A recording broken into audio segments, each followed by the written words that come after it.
Hi hello Rajeev വ്ളോഗ്സിലേക്ക് എല്ലാവർക്കും വലിയൊരു സ്വാഗതം. അമ്മ ഇന്ന് എല്ലാവർക്കും ഉപകാരപ്പെടുന്ന ഒരു വീഡിയോ ആയിട്ടാട്ടോ വന്നിരിക്കുന്നത്. എന്നും തലമുടിയുടെ കിടന്ന ആളിന്ന് തലമുടിയുടെ ഒന്നല്ല. അപ്പൊ എല്ലാവർക്കും പൈസക്ക് എല്ലാവർക്കും നല്ല ആവശ്യമുള്ള കാലാണ് അല്ലേ.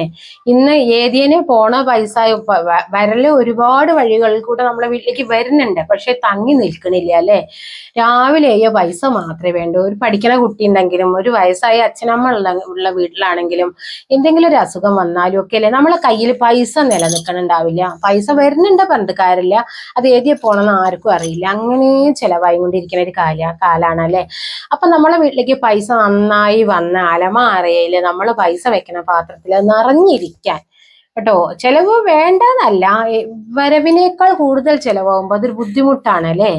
അപ്പൊ വരവിനനുസരിച്ചിട്ടെങ്കിൽ നമുക്ക് കുറച്ചെങ്കിലും നമ്മളെ വീട്ടിൽ പൈസ തങ്ങി നിൽക്കന്നെ വേണം അല്ലേ.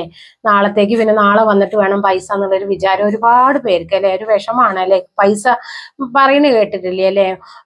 ദാരിദ്ര്യം ജീവിച്ചിരിക്കുമ്പോൾ തന്നെ ഉള്ളൊരു മരണമാണ് എന്നാണ് പണ്ടുള്ള കാരണന്മാര് പറയണല്ലേ. അപ്പൊ നമുക്ക് ദാരിദ്ര്യം സങ്കടം തന്നെയാണ്. അപ്പൊ അതിന് വേണ്ടിയിട്ട് എനിക്കും ഇങ്ങനെ ബുദ്ധിമുട്ടൊക്കെ ഉണ്ടായിരുന്നു കേട്ടോ. പൈസ വീട്ടിൽ തങ്ങി നിൽക്കാത്തൊക്കെ അനുഭവം ഉണ്ടായിരുന്നു. അപ്പൊ ഞാനൊരു യൂട്യൂബ് ഒന്നുമല്ല, നമുക്ക് ഫോൺ എന്നും ഉണ്ട്. എനിക്ക് യൂട്യൂബ് ചാനലൊന്നും ആ കാലത്തില്ല. അപ്പൊ ഞാൻ ഫോണിൽ ഇങ്ങനെ വെറുതെ മാറ്റി ഇരിക്കുന്ന സമയത്ത് ഞാനൊരു വീഡിയോ കാണുകയാണ്. അതിപ്പോ ഒരു ചാനലിന്റെ പേര് എനിക്ക് കൃത്യമായിട്ട് ഓർമ്മയില്ല. ഒരു വീഡിയോ കണ്ടതാണ്. അപ്പൊ ഞാൻ അന്ന് മുതൽക്ക് ഇത് ചെയ്യാറുണ്ട്. എനിക്ക് അതുകൊണ്ട് നല്ല അനുഭവം കിട്ടിയിട്ടുണ്ട്. അപ്പൊ നിങ്ങൾക്കും ഇത് അനുഭവം കിട്ടുമെന്ന് വിചാരിക്കുന്നു. നമ്മൾ എന്തൊരു കാര്യം ചെയ്യുമ്പോഴും നമ്മൾ എന്തിനും പോസിറ്റീവായിട്ട് തന്നെ ചെയ്യാൻ നോക്കണം കേട്ടോ. ചിലവർക്ക് എന്ത് പറഞ്ഞാലും ഒരു വിശ്വാസമല്ലേ. പോയി പണിയൊക്കെ അതൊന്നും നടക്കണ കാര്യമല്ല.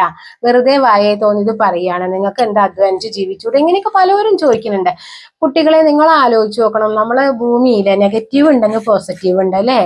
അപ്പോ വെയിലുണ്ടെങ്കിൽ അതിനുള്ള മഴ പെയ്യുന്നുണ്ട്. ഒരു കുന്നുണ്ടെങ്കിൽ അതിനുള്ള കുണ്ടുണ്ട്. ദാരിദ്ര്യം ഉണ്ടെങ്കിൽ അതിന് നമുക്ക് സമ്പന്നതയുണ്ട്. ഓർക്കണം, നമ്മൾ എന്നും ദരിദ്രനാവൊന്നുമില്ല. അപ്പൊ നമുക്ക് സമ്പന്നത വരാൻ ചെറിയൊരു ടെക്നിക്ക് ഇതെനിക്ക് എന്താ വെച്ചാൽ ഞാൻ ഒരുപാട് അനുഭവസ്ഥയെ കൊണ്ട് പറയാട്ടോ. എൻ്റെ വീട്ടിൽ എനിക്കൊരു വലിയ ചേച്ചി ഉണ്ട്. അവര് കർഷകരാണ്. അവരുടെ ഭർത്താവൊക്കെ അവര് എന്നും നോക്കൂട്ടോ. അവര് പൈസ വെക്കണ എവിടെയെന്ന് അറിയാം. അവര് അറിഞ്ഞുകൊണ്ട് ചെയ്യണതല്ല. അന്നൊന്നും നമുക്ക് ഫോണുമില്ല, ഒന്നുമില്ല. ഒരുപാട് കാലം മുന്നത്തെ കാര്യം ഞാൻ ഈ പറയണത്. അവരെന്നും വെക്കുക കടുകിലാണ് പൈസ കൊടുന്ന് വെക്കുക. ഒന്നും അറിഞ്ഞുകൊണ്ടല്ല. അവര് കടുകിലാണ് പൈസ വെക്കുക. കടുകണ്ടിൽ നിന്നാണ് അവരും എല്ലാവർക്കും പൈസ എടുത്ത് കൊടുക്കുക, കുട്ടികൾക്കൊക്കെ. കാരണം പാവം അന്ന് വീടൊക്കെ കയറ്റിയിട്ട് അവർക്ക് അങ്ങനെ ഈ പൂട്ടി വെക്കണം പതിവൊന്നും ആ കാലത്തൊന്നും ആൾക്കാർക്കില്ല. ബാങ്കിലെ ഡെപ്പോസിറ്റും കുറവാണ്. അപ്പൊ നമ്മൾ എന്ത് ചെയ്യുന്ന വീട്ടമ്മമാരെ ഒരു അരിയുടെ ചെമ്പിലാ വെക്കുക പൈസ. കണ്ടിട്ടില്ലേ ആരോടുത്ത് കൊണ്ടുവരുന്നൊക്കെ വിചാരിച്ചിട്ട് ഇവര് കടുകിലാ വെക്കണം. പക്ഷെ അവർക്ക് വെച്ചടി കയറ്റം. സമ്പന്നയാണ് എൻ്റെ ചേച്ചിട്ടോ. അപ്പൊ അത് ഇപ്പോൾ എനിക്ക് മനസ്സിലായി. അറിഞ്ഞുകൊണ്ടല്ലെങ്കിൽ നിങ്ങൾ അറിയാതെങ്കിലും അങ്ങനെ ചെയ്തിട്ടുണ്ടെങ്കിൽ നിങ്ങൾക്ക് വലിയൊരു ഗുണം തന്നെയാണ് അത് കിട്ടുക. അത് എന്താന്ന് ചോദിച്ചാല് ഒന്നുമല്ല, നമ്മളെ കടുകാണ് കേട്ടോ. അപ്പൊ അതിന് എന്താ വേണ്ട വെച്ചാൽ ആദ്യം നമുക്ക് വേണ്ട ഇങ്ങനെ ഒരു പാത്രം. നമ്മൾ മത്സ്യമാംസാദികൾ ഉപയോഗിക്കാത്തൊരു പാത്രം, അല്ലെങ്കിൽ നിങ്ങൾക്ക് 10 രൂപ കൊടുത്ത് അങ്ങനെ ഫാൻസി കടകളിൽ നിന്ന് എവിടെ നിന്നൊക്കെ വെച്ചാൽ കിട്ടുട്ടോ പാത്രം. ഞാൻ ഈ പച്ചപാത്രമാണ് ഉപയോഗിക്കല്. ഇങ്ങനത്തെ ഒരു പച്ചപാത്രം. ഇനിയിപ്പോ ഈ പച്ചപാത്രം തന്നെ വേണം വെച്ചാൽ വൃത്തിയുള്ളൊരു പാത്രം ആയാലും മതി. ഇനിയിപ്പോ ഗ്ലാസ് ജാർ വേണമെന്നില്ല കേട്ടോ. പൊട്ടും എന്തെങ്കിലും ചീച്ച നമുക്ക് പേടിയാണ്. അപ്പൊ നമുക്ക് നല്ലത് ഇങ്ങനെ ഒരു പാത്രം തന്നെ കുറെ ദിവസം ഇരിക്കണതാണ്. ഇതിപ്പോ ഇന്നും നാളെ എടുക്കില്ലേ നമ്മൾ. അപ്പൊ അത് നമുക്ക് വേണ്ടത് ഇങ്ങനെ ഒരു 5 രൂപ കോയിനാണ്. 5 രൂപ കോയിൻ കണ്ടോ. ഇങ്ങനെ 5 രൂപ കോയിൻ. അതിനെന്താ നമ്മൾ ചെയ്യേണ്ടത് പറഞ്ഞു തരാം. വേഗം കാര്യത്തിലേക്ക് കിടക്കാം. അതിന് നമ്മൾ വീട്ടിൽ ഉപയോഗിക്കുന്ന കടുക് അരുത് കേട്ടോ. നമ്മൾ ചിലപ്പോൾ കൈ ശുദ്ധമായിട്ടൊന്നും അല്ലാട്ടോ എടുക്കുക. അപ്പൊ അത് കാരണം നമ്മൾ വീട്ടിൽ ഉപയോഗിക്കുന്ന കടുക് എടുക്കാതെ പുതിയൊരു കടുകിന്റെ പാത്രം, നമ്മൾ എത്രയായാലും കടയിൽ നിന്ന് വാങ്ങിക്കൊടുന്ന ഒരു പുതിയൊരു പാത്രം വേണം കേട്ടോ. നമ്മള് പുതിയൊരു കടുകിന്റെ ഇങ്ങനെ ഒരു കവറിൽ തന്നെ പുതിയ കടുകിന്റെ വേണം. നമ്മൾ ഉപയോഗിക്കരുത്. കണ്ടോ, അത് നമ്മളിങ്ങനെ ഈ പാത്രത്തിൽ നിറച്ച് പറഞ്ഞാൽ നമ്മളെ പൈസ മുങ്ങി കിടക്കണ വിധത്തില് കണ്ടോ. ഒരു 100 കടുകിന്റെ ഒരു പാക്കറ്റ് കൊടുന്നോളൂ നിങ്ങൾ കേട്ടോ. അത് നമ്മൾ കടുക് പൊഴിയരുത് കേട്ടോ. കലഹം ഉണ്ടാവും. കടുകൊന്നും നമ്മൾ ഭൂമിയിലേക്ക് നമ്മളെ നിലത്തേക്ക് ഇട്ട് ചവിട്ടാൻ പാടില്ലാത്തൊരു സംഭവമാണ്. അപ്പൊ നമ്മൾ ഇങ്ങനെ ഒരു 5 രൂപ കോയിനാട്ടോ എടുക്കേണ്ടത്. അപ്പൊ നമ്മൾ എന്ത് പറഞ്ഞിട്ടാണെന്നറിയോ, നമ്മൾക്ക് എപ്പോഴും പോസിറ്റീവായി ചിന്തിച്ചിട്ട് നിങ്ങൾക്ക് എന്താണോ ആഗ്രഹം, കൂടുതൽ പണം തന്നെയല്ലേ നമുക്ക് ആഗ്രഹം. അപ്പൊ നമ്മൾ എന്താ ചെയ്യേണ്ടതെന്നറിയോ, ഈ ചൊവ്വാഴ്ച ദിവസങ്ങളിൽ അത് ചെയ്യേണ്ടത്. ഇത് ചെയ്യുമ്പോൾ കുറച്ച് ചിട്ടകളൊക്കെ ഉണ്ട് കേട്ടോ. കുളിച്ച് വൃത്തിയായി ശുഭമായ കാര്യം നമ്മൾ ചെയ്യുമ്പോൾ ശുഭമായിട്ട് തന്നെ ചെയ്യാൻ. നമ്മൾ കുളിച്ചൊക്കെ വൃത്തിയായി നല്ല പുതിയ വസ്ത്രം വേണമെന്നില്ല, തിരുമ്പി അലക്കി നല്ല വസ്ത്രമൊക്കെ ഇട്ടതിന്റെ ശേഷം ഭഗവാനോടൊക്കെ പ്രാർത്ഥിച്ചതിന്റെ ശേഷം നമ്മളെ ആഗ്രഹം പറഞ്ഞിട്ട് ഈ കടുകിലേക്ക് ഈ 5 രൂപ അങ്ങനെ താഴ്ത്തി വെക്കുകയാണെന്ന്. അവിടെ താഴ്ത്തി വെച്ചു. കണ്ട, ഈ ചൊവ്വാഴ്ച നമ്മൾ താഴ്ത്തി വെച്ചു. ഇനി നമുക്ക് എല്ലാ ദിവസവും എന്ത് ചെയ്യാന്നോ, ഈ കടുകിലേക്ക് എല്ലാ ദിവസവും എന്ന് പറഞ്ഞു കഴിഞ്ഞാൽ ഈ കടുകിൽ നമ്മൾ ദിവസേന രാവിലെ ഒന്ന് തുറന്നു നോക്കി നമ്മൾ ആഗ്രഹം ഒന്ന് മനസ്സിലാക്കി എല്ലാ ദിവസവും ഒന്ന് തുറന്നിട്ട് നമ്മൾ ഇങ്ങനെ തന്നെ അടച്ചു വെക്കണം. കണ്ട, എല്ലാ ദിവസവും നമ്മൾ തുറന്നിട്ട് ഇങ്ങനെ തുറന്നു നോക്കുക, എന്നിട്ട് ഇങ്ങനെ അടച്ചു വെക്കുക. നമ്മളെ ആഗ്രഹം നമ്മളെ മനസ്സിലാണ് കേട്ടോ ആഗ്രഹം പാടുള്ളൂ. ഇതിൽ എഴുതി വെക്കൊന്നും വേണ്ട. പിന്നെ നമ്മൾ ചെയ്യേണ്ടത് ഈ ഒരു 5 രൂപ കോയിൻ പിന്നെ നമ്മൾ വെക്കേണ്ടത് വെള്ളിയാഴ്ച ദിവസം. അപ്പോഴും നമ്മൾ ഈ ആഗ്രഹം തന്നെ, ഒരു ആഗ്രഹം തന്നെ നമ്മൾ പറയാൻ പാടുള്ളൂ കേട്ടോ, 3 ആഗ്രഹമൊന്നും പറയരുത്. പിന്നെ അങ്ങനെ നമ്മൾ ഈ മാസത്തിലെ ചൊവ്വ വെള്ളി പറഞ്ഞിട്ടുള്ള ദിവസങ്ങളിൽ നമ്മൾ 5 കോയിൻ ഇങ്ങനെ 30-ാം തീയതി വരെ, 1-ാം തീയതി തുടങ്ങിയ 30-ാം തീയതി വരെ, അല്ലെങ്കിൽ നിങ്ങൾ മാസത്തിലെ 4 അല്ലേ, ചൊവ്വ വെള്ളി അങ്ങനെ വരുമല്ലോ. അപ്പോൾ നമുക്കൊരു കോയിൻ ഇങ്ങനെ ചൊവ്വയും വെള്ളി ഇങ്ങനെ വെക്കുക നിങ്ങൾ. പിന്നെ ലാസ്റ്റ് മാസം അവസാനം വരെ 30 ദിവസത്തെ ആഴ്ചയിൽ 2 പ്രാവശ്യം നമ്മളിങ്ങനെ വെക്കേണ്ടത്. അപ്പോൾ 4 ആഴ്ചയാണ്. അപ്പോൾ 4 2 8, അപ്പോൾ 8 40 രൂപ ഉണ്ടാവും നമ്മളിൽ ഇത് വെച്ചിട്ട് ലാസ്റ്റ് ദിവസം വരെ ആകുമ്പോഴേക്കും കേട്ടോ. അപ്പൊ അത് നമ്മൾ ലാസ്റ്റ് ദിവസം ഒരു വെള്ളിയാഴ്ചയാണ് അതിൽ പൈസ ലാസ്റ്റിലത്തെ 5 രൂപ അതിൽ വെക്കാൻ തരാവുക അല്ലേ. അപ്പൊ അന്ന് പിന്നെ നമ്മൾ ഈ 40 രൂപ നിക്ഷേപിച്ച് കഴിഞ്ഞാൽ പിന്നെ അന്ന് നമ്മൾ അതൊന്നും എടുക്കരുത്, എടുക്കണം. മനസ്സിലായല്ലോ. പിന്നത്തെ ചൊവ്വാഴ്ച ദിവസം നമ്മൾ ഈ പൈസ കുളിച്ച് ശുദ്ധമായി വന്നിട്ട് അന്നത്തെ ദിവസം, ഇപ്പോഴൊക്കെ നമുക്ക് ഈ കർമ്മങ്ങൾ ചെയ്യാൻ മെൻസസ് ഒന്നും ബാധകമല്ല കേട്ടോ, മെൻസസ് ഉള്ള ദിവസങ്ങളിലൊക്കെ ചെയ്യാം.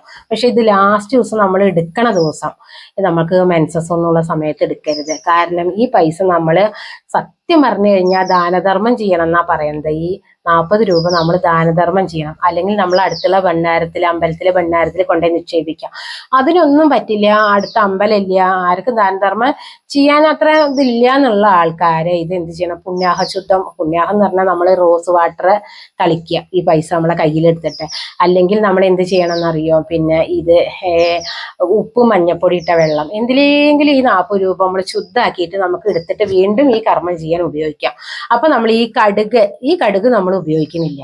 ഈ കടുക് നമ്മൾ ആരും ചവിട്ടൊന്നും ചെയ്യരുത് കേട്ടോ. നമ്മൾ തെങ്ങിന്റെ എന്തെങ്കിലും ചോട്ടിൽ കൊണ്ടുപോയി കളയണം. ഈ കടുകിൽ ഇനി അടുത്ത കർമ്മം നമ്മൾ ചെയ്യരുത്.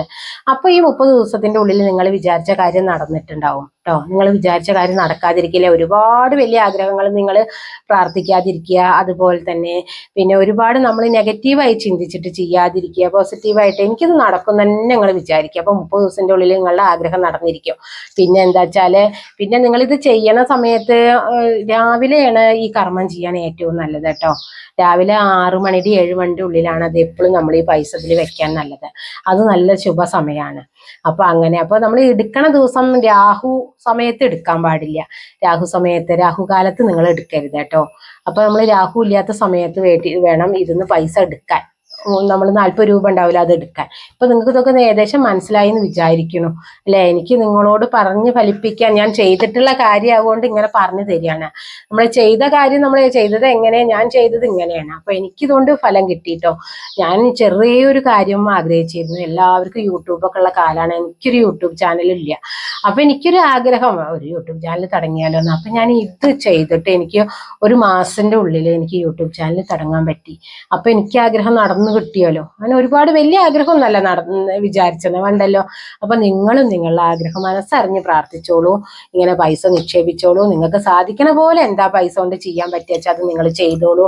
അപ്പൊ നിങ്ങൾക്ക് ആഗ്രഹം നടന്നിരിക്കും. അപ്പൊ ഇങ്ങനത്തെയൊക്കെ അറിവുകൾ കിട്ടാൻ വേണ്ടിയിട്ട് നിങ്ങൾ എന്ത് ചെയ്യണം, എന്നെ സപ്പോർട്ട് ചെയ്യണം, സബ്സ്ക്രൈബ് ചെയ്യണം, ലൈക്ക് ചെയ്യണം. ഇതൊക്കെ എല്ലാവർക്കും നിങ്ങൾ ഷെയർ ചെയ്തെത്തിക്കണം കേട്ടോ. എല്ലാവർക്കും ബുദ്ധിമുട്ടുള്ള കാലാണ്. സമ്പന്നരാവാൻ എല്ലാവർക്കും ആഗ്രഹമാണ്. അപ്പൊ എല്ലാവരും സമ്പന്നരായിക്കോട്ടെ അല്ലേ. നമുക്ക് ആർക്ക് സമ്പന്നത വന്നാൽ എന്താ, നമുക്ക് അടുത്ത വീട്ടിൽ ഉണ്ടാവണം അല്ലെ. എന്തെങ്കിലും ഒന്ന് നമുക്ക് ചോദിക്കണമെങ്കിലും അവിടെ ഉണ്ടായാലല്ലോ നമ്മൾ. അപ്പൊ മനസ്സുകൊണ്ട് എപ്പോഴും എന്ത് വേണമെന്നോ, ലോക സമസ്ത സുഖിനോ ഭവന്തു എന്ന് തന്നെ നമ്മൾ എപ്പോഴും വിചാരിക്കാൻ നോക്കണം. പോസിറ്റീവായിട്ട് നമ്മളെ മനസ്സിനെ ശുദ്ധമായിട്ട് വേണം ഈ സംഭവം ചെയ്യാനും. മനസ്സിൽ ദുഷ്ടശക്തി നമ്മളിങ്ങനെ അപ്പുറത്തുള്ളവർക്ക് അങ്ങനെ എന്തെങ്കിലുമൊക്കെ ഒരു ദുഷ്ടത നമ്മൾ വിചാരിച്ചൊന്നും ചെയ്യരുത്. അപ്പൊ എന്താ, എല്ലാവരിലേക്കും ഇതിങ്ങനെ ഷെയർ ചെയ്യണം ഒക്കെ ഞാൻ പറഞ്ഞില്ല. അപ്പൊ ഇനി എന്താ പുതിയൊരു വീഡിയോ ആയിട്ട് വരുന്നവരേക്കും ബൈ.